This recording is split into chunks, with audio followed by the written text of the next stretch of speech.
Welcome to பிரகீட்ஸ். பிரகீட்ஸில் இன்றைக்கி ஒரு Monday actually ரியாலிட்டியில் எப்படி இருக்கும் அப்படின்றது பார்க்கலாம்.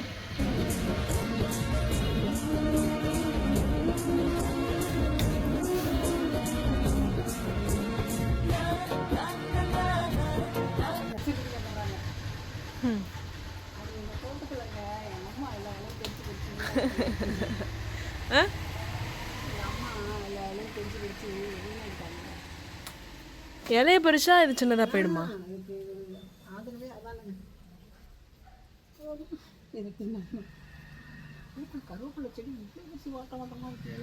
எங்க பார்த்துட்டுல பறிச்சிட வேண்டியதான். இன்னைக்கு ரசமும் கூட்டும் தான். எல்லார் வீட்லேயுமே மோஸ்ட்லி மண்டேன்னா கொஞ்சம் ரொம்ப சிம்பிளாகவே தான் இருக்கும். ஏன்னா சண்டே வெளுத்து கட்டினதுக்கப்புறம்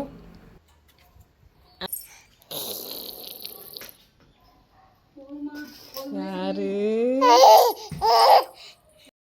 இன்றைக்கி கூட்டு செய்கிறதுக்கு நம்ம வீட்டு தோட்டத்திலேருந்தே வாழைப்பூ பறிச்சாச்சு. ரெண்டுமே ரொம்ப சின்ன சின்னதாக இருந்ததுனால ரெண்டுத்தையுமே இன்றைக்கே சமைச்சிடலாம் அப்படின்னு பிளான் பண்ணிவிட்டு பறிச்சாச்சு. அப்புறம் ஆஸ் யூஷுவல் முருங்கைக்கீரையும் பக்கத்துலேருந்து பறிச்சுட்டு வந்தாச்சு.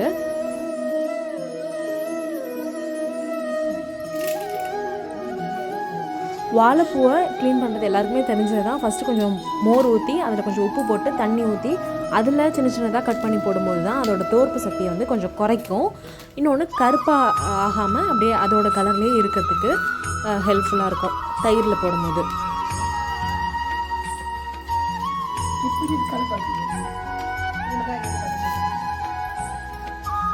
நரம்பு இருக்குல்ல, இதுக்கு ஒரு கதை விடுவீங்கள்ல சாப்பிட்றப்ப, அது என்ன கதை?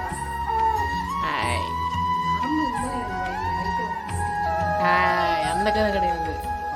சாப்பாட்டில் என்னைக்காச்சும் மிஸ் ஆகி சாப்பாட்டோட வந்துடும்ல, அப்போ ஏதோ உறவு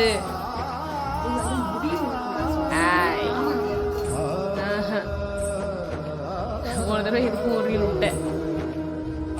எப்பயுமே வாழைப்பூ கட் பண்ணும்போது இது மாதிரி அந்த நரம்புலாம் கீழே போட்டிருக்காங்கல்ல அம்மா, எனக்காச்சும் மிஸ் ஆகி சாப்பாட்டில் வந்துடும். அப்போல்லாம் சாப்பிடும் போது எடுத்து காமிச்சோம் அப்படின்னா அப்போ சொல்லுவாங்க, உனக்கும் எனக்கும் உறவு நீடிக்கும் அப்படின்னு சொல்லுவாங்க. யாராச்சும் வீட்டுக்கு வர்றவங்க சாப்பிட்டா கூட உனக்கும் எனக்கும் உறவு நீடிக்கும், அதனால தான் இது வந்திருக்கு அப்படின்னு சொல்லுவாங்க. எப்போயாச்சும் ஒரு முடி கூட எப்போயாச்சும் ரொம்ப ரேர்லி சாப்பாட்டில் கலந்துருச்சுன்னா அப்பயும் இதே பிட்டு தான் போட்டு தப்பிப்பாங்க. உங்கள் வீட்லேயும் இப்படி தான் சொல்லுவாங்களா, இல்லை உங்களுக்கு ஆல்ரெடி தெரியுமான்றது எனக்கு கமெண்ட்டில் சொல்லுங்கள், தெரிஞ்சுக்கலாம்.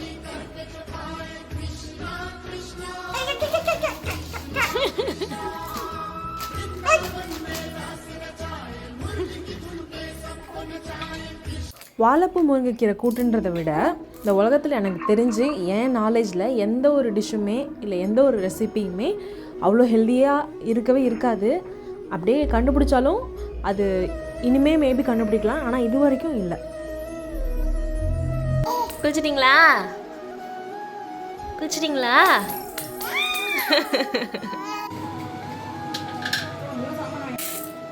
இன்றைக்கி வாழைப்பூ கூட்டு செய்கிறதுக்கு அம்மா பருப்பை ஒரு பக்கம் ப்ரிப்பேர் பண்ணிகிட்டு இருந்தாங்க. இங்கே ஒரு பக்கம் சாதம் உலக்க வச்சுட்டு இருந்துச்சு. என் பொண்ணு இப்போ தான் குளிச்சிக்க வச்சு அதை ரெடி பண்ணி தூங்க வச்சேன். எந்த கூட்டு செஞ்சாலும் அதுக்கு பருப்பு நம்ம தனியாக வேக வச்சோம்னா அதில் கொஞ்சம் விளக்கெண்ணெய் சேர்த்துக்கும் போது நல்லா மசிஞ்சு வேகும். அதுக்காக தான் விளக்கெண்ணெய் எப்பயுமே அம்மா சேர்த்துக்குவாங்க பருப்பில் மெயினாக. பெருங்காயம் கட்டி பெருங்காயம் போடலையா?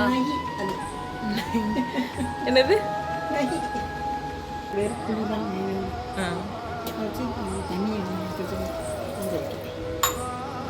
சுடு தண்ணியா? என்ன பண்ண போற?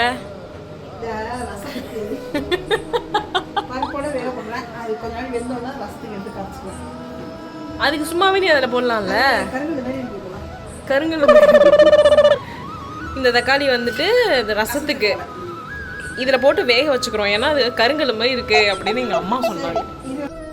இப்போல்லாம் தக்காளி எல்லாமே ரொம்ப ஹார்டாக இருக்குது. ஏன்னா அது ரொம்ப நாள் தாங்கணும், அவங்களுக்கும் லாஸ் ஆகக்கூடாதுன்றதுக்காக அது காயாக இருக்கும் போதே பறித்து அவங்க உரம் போட்டு பழுக்க வைக்கிற மாதிரி ஆக்கிடுறாங்க. அதனால் ரொம்ப ஹார்டாகவே இருக்குது. கட் பண்ணால் கூட ரொம்ப கஷ்டப்பட்டு கட் பண்ண வேண்டியதாக இருக்குது.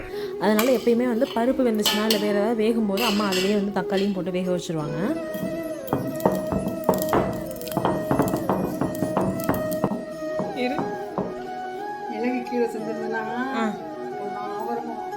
பொண்ணா பிறக்குமா? யாருக்கு? உனக்கு தான். நான் சிந்தவே இல்லையே. சிந்துறவங்களுக்கு. அப்போ யாருக்காவது பையனாக பிறந்துட்டு இருக்கோம்ல, அவங்கள்ட்ட சொல்லுவோம், போய் மிளகு சிந்துங்க கீழே. ரசம் எப்போ செஞ்சாலும் ரசப்பொடி போடுறதை வந்து நிறுத்திட்டு இது மாதிரி நம்ம நுணுக்கி போட்டோம்னா நல்லா வாசமாக இருக்கும். எப்பயுமே ரசப்பொடி மட்டும் யூஸ் பண்ணாதீங்க, அதில் ஒன்றுமே கிடையாது. வெறும் பெப்பரு, இந்த ஜீரா பவுடர், மஞ்சத்தூள், இது மூணுத்தையும் சேர்த்து கொஞ்சம் பெருங்காயத்தூளும் போட்டு வச்சுருப்பாங்க, அவ்வளோதானே தவிர எதுவுமே வந்து புதுசு கிடையாது. புளிக்கு சிந்துனா பையனாக பிறக்குமா? புளிக்கலாம் என்னது? எனக்கு மட்டும்தான். புளிக்கலாம் ஒன்றும் இல்லை, ஒரு கேடும் கிடையாது. அப்போ பொண்ணா பொறுக்கிறது கேடுங்கிற. நீயும் பெண் தானே, நீயும் பெண் தானே, நானும் பெண் தானே.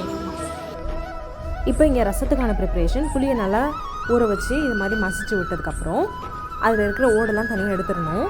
அப்புறம் கீழே உழுவாமல் அரைச்ச அந்த மிளகு, சீரகம், பூண்டு இது எல்லாத்தையும் ஒன்றா தட்டி எடுத்து வச்சுருக்கோம்ல, அதையும் இதை சேர்த்துக்கிட்டு மஞ்சத்தூள், உப்பு, பெருங்காயத்தூள் இது எல்லாத்தையும் ஒன்றா சேர்த்து தனியாக வச்சிட வேண்டியதான். அதுக்கப்புறம் தாளிச்சிட்டு இதை சேர்த்துக்கலாம். இப்போது பருப்பு கூட ஒரு தக்காளி முழுசாக வேக வச்சுருந்தோம்ல, அதையும் எடுத்து இந்த ரசம் கலவை கூட சேர்த்து நல்லா மசிச்சு கையாலே மசிச்சு சேர்த்து வச்சுட்டோம் அப்படின்னா ரசம் தாளிக்கும் போது அப்படியே எடுத்து ஊற்றிக்க வேண்டியதான்.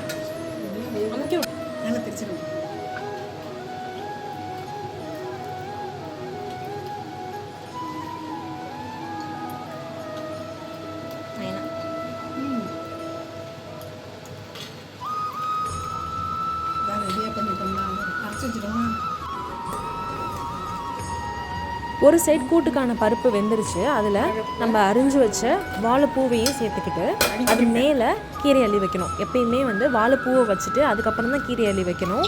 மாற்றி மாற்றி பண்ணிடக்கூடாது. ஏன்னா வாழைப்பூ வேகிறதுக்கு எக்ஸ்ட்ரா டைம் எடுக்கும். இது வந்து கொஞ்சம் சீக்கிரமாகவே வெந்துடும். அதுக்கு மேலே வெங்காயமும் தக்காளியும் கட் பண்ணி சேர்த்துக்கலாம். அது மேலே உப்பு, கொஞ்சம் மிளகாத்தூள், மஞ்சத்தூள், தண்ணியை ரொம்ப அதிகமாக சேர்க்காம ஒரு 1/2 டம்ளர் இல்லை 1/2 விட கம்மியான அளவுக்கு எடுத்து அதில் சேர்த்துக்கிட்டா போதும்.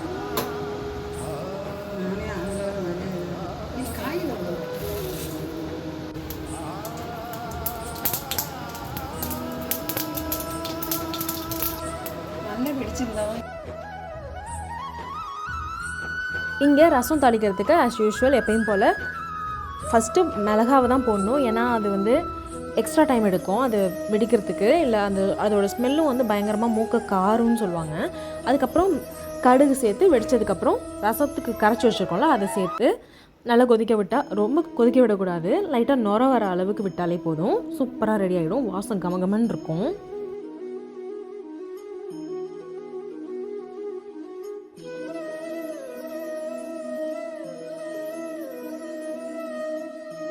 இங்கே கூட்டை ஃபஸ்ட்டே கிளறி விட்டு அதுக்கப்புறம் மூடி வைக்கக்கூடாது. மூடி வச்சுட்டு வெந்ததுக்கப்புறம் தான் கிளறி விடணும்.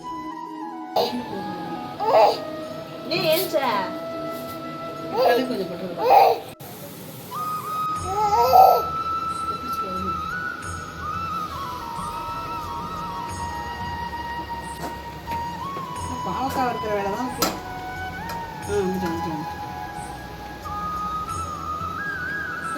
இந்த லைட்டாக நுரைச்சி வந்துச்சுல்ல, அதோட ஸ்டாப் பண்ணிட வேண்டியதான். எடுத்து மாற்றிக்கலாம், இல்லைனா அதிலே கூட வச்சுக்கலாம், இறக்கி வச்சுக்கலாம், அவ்வளோதான். அதுக்கு மேலே கொதிக்க விட்டோன்னா கொதி ஸ்மெல் வரும் அப்படின்னு அம்மா சொல்லுவாங்க. எனக்கு தெரியல, ஆனால் அம்மா சொல்லுவாங்க.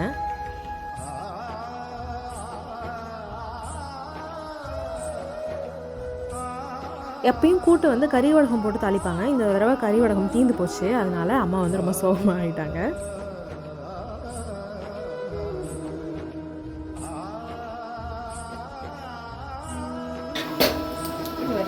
அதனால கடுகும் சோம்பும் போட்டு தாளிச்சுக்கிட்டோம். தாளித்து கொட்டினதுக்கப்புறம் ஃபைனலி அந்த தேங்காய் பேஸ்ட்டையும் வந்து அதில் ஆட் பண்ணியாச்சு. அதுக்கப்புறம் கொஞ்சமாக தண்ணி ஊற்றி லைட்டாக கிளறணும். அப்படின்னா கிளறிட்டு திரும்ப 2லேருந்து ஒரு 4 மினிட்ஸ் வரைக்கும் வேக வைக்கணும் நல்லா.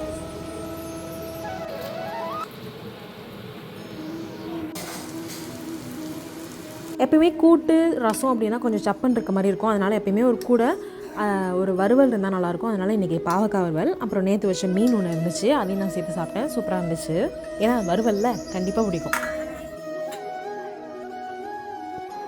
ரசம், கூட்டு, இது பாவக்காய், இது நேற்று வச்ச மீன்.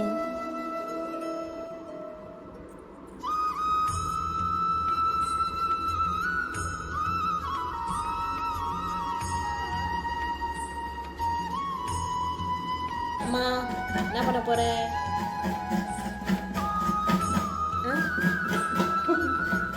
என்ன சொல்ல போறேன்? என்ன ஊர்ல? புளி உருண்டை. ஐயா ஐயா ஸ்நாக்ஸ் கிடைச்சிச்சு, ஸ்நாக்ஸ்.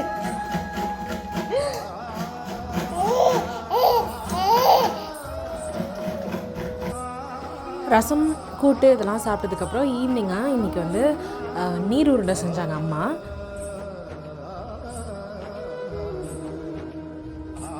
இது வந்து டெல்டாவோட ஒரு சிக்னேச்சர்னு சொல்லலாம். மோஸ்ட்லி அதுவும் என்னைக்கு செய்வாங்கன்னா, என்னைக்கெல்லாம் மாவு அரைக்கிறாங்களோ அதுலேருந்து கொஞ்சம் அரிசி மாவு மட்டும் தனியாக எடுத்து வச்சுட்டு அன்றைக்கி ஈவினிங்காக இந்த ஸ்நாக் வந்து யூஸ்வலாக இங்கே எல்லார் வீட்லேயுமே செய்வாங்க. இப்போல்லாம் கொஞ்சம் கொஞ்சமாக குறைஞ்சிட்டு வருது. இது செய்கிறதுக்கு மெயினாக என்ன வேணும் அப்படின்னா, அஞ்சரைப்பட்டி வேணும், தேங்காய் மூடியிலேருந்து கொஞ்சோண்டு தேங்காய் பூ வேணும். அவ்வளோதான், ரொம்ப ரொம்ப சிம்பிள்.